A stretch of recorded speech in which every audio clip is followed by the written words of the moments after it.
Okay, back on the job. I've just checked it to see if the stone still fits.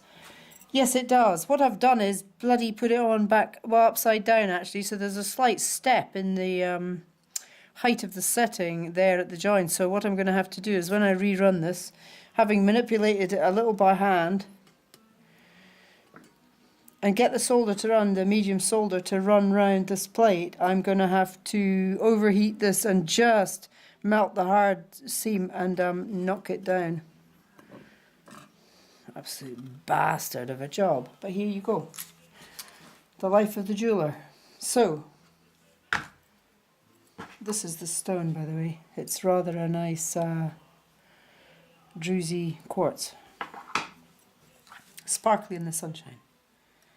So let's see what happens. The back plate had warp. This is the sort of thing that happens, guys, so hang in there.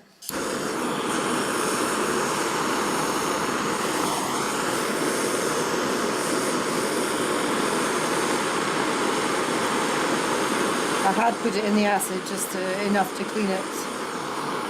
Enough, but some of the oxide's still on, but it's okay. It's all reboraxed, ready to go.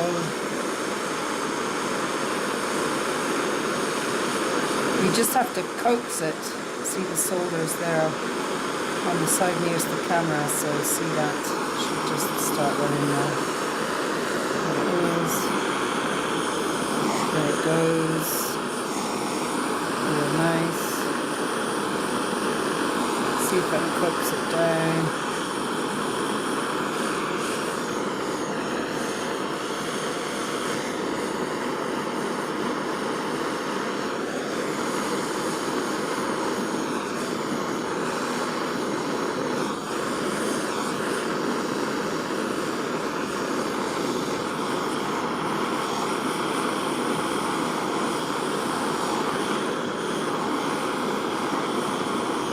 Once it sort of starts to all run, it starts to consolidate. This is a 9, this one.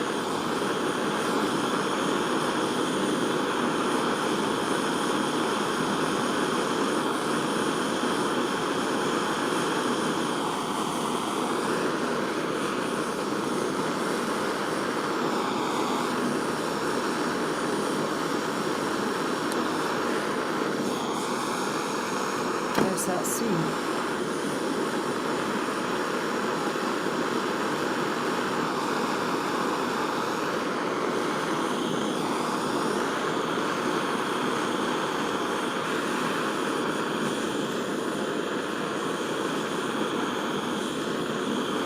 Kind of pulling the solder around with the heat, see? Try and get it to draw around that top edge there. There it goes. Drawing it, warming. There's that seam. Might just need to add a little bit of solder here.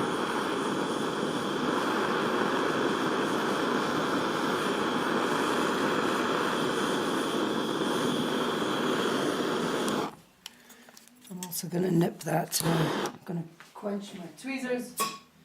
Hotter than hell.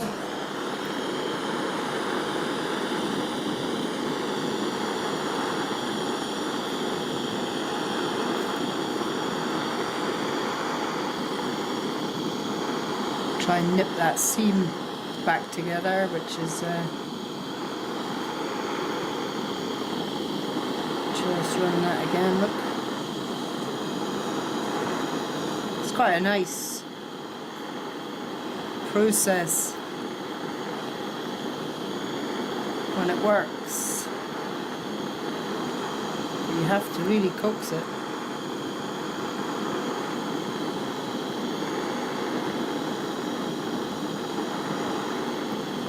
Other ways of making this easier: use a thicker setting, a thicker sheet for your setting. Don't go so fine as I do. I kind of like it. That's the trouble for the design. I prefer it.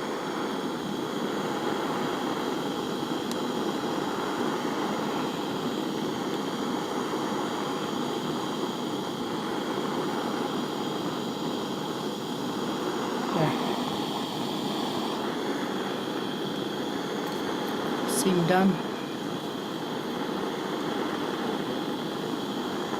and we'll stop there. So I'm going to clean it, let it cool off a bit.